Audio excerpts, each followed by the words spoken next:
கண்ணீரோடு கிடக்கும் காதலர் தினம். ஒரு போராளியின் காதல் கதையோடு இணைந்திருப்போம். இந்த உலகத்தில் நீதான் அழகு என்று நான் சொன்ன போதையெல்லாம், ஈழத்தை விடவா நான் அழகு என்று அவள் என்னிடம் கேட்பாள். அவளை சந்திக்க வேண்டும், நிறைய பேச வேண்டும் என எதிர்பார்த்து காத்திருப்பேன். அவளோ ஊரின் எல்லையில் துப்பாக்கியோடு கண் விழித்து காவல் இருப்பாள். நல்ல நாள் திருநாளில் அவளுக்கு ஒரு புது புடவை வாங்கி பரிசளிக்க முயற்சித்தாள். அம்மா அப்பாவை இழந்து பசியோடு வாடும் குழந்தைகளை பற்றி அவள் என்னோடு பேசிக்கொண்டிருப்பாள். சிறு மஞ்சு கயிற்றையாவது கட்டி அவளை மனைவியாக்கி விட வேண்டும் என்ற கற்பனையில் நான் இருந்தேன். அவளோ கழுத்தில் நஞ்சை கட்டிக்கொண்டு நமக்கு ஒரு தேசம் கிடைத்து விடாதா என்ற நம்பிக்கையில் இருந்தாள். அவளும் நானும் சேர்ந்து வந்தால் எப்படி இருக்கும் என மனக்கூட்டி கட்டி வாழ்ந்தேன். மண் மூட்டைகளை அடுக்கி மக்களுக்காக அவள் பதுக்குழி தோண்டிக் கொண்டிருந்தாள். பூக்களில் இருந்து அவளது முகத்தையும் காற்றின் ஒளிகளில் இருந்து அவளது குரலையும் பிரித்தெடுத்து கொண்டிருந்தேன். குண்டு மலையிலும் இரத்த வெள்ளத்திலும் அவள் நெஞ்சை நிமிர்த்தி போராடி கொண்டிருந்தாள்.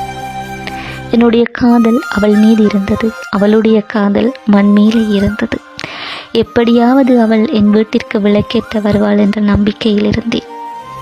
ஆனால் அவள் வித்துடலை புதைத்த மண்மேலே நான் இணை தீபம் ஏற்றுவதற்கு அவள் கல்லறையை கூட விட்டு வைக்கவில்லை. வரிகள் நெடுந்தீவு முகிலன்.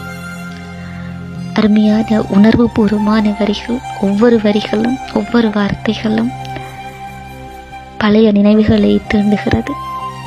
இந்த வரிகளை பகிர்ந்த தீபனுக்கும், இதை எழுதிய எங்களுடைய மிகப்பெரிய எழுத்தாளர் நெடுந்தீவு முகிலன் சார் அவர்களுக்கும் எங்களுடைய வாழ்த்துக்களை தெரிவித்துக் கொள்கிறோம். இதய கதவை தட்டி பார்த்தான், கூட்டிக் கொண்டாளே.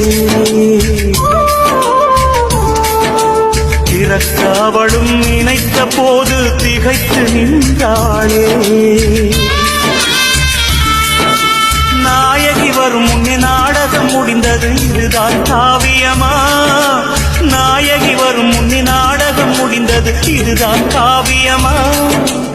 ஓவியம் எழும் முன்னு தூரிகை உடைந்தது, அதுதான் நியாயமா?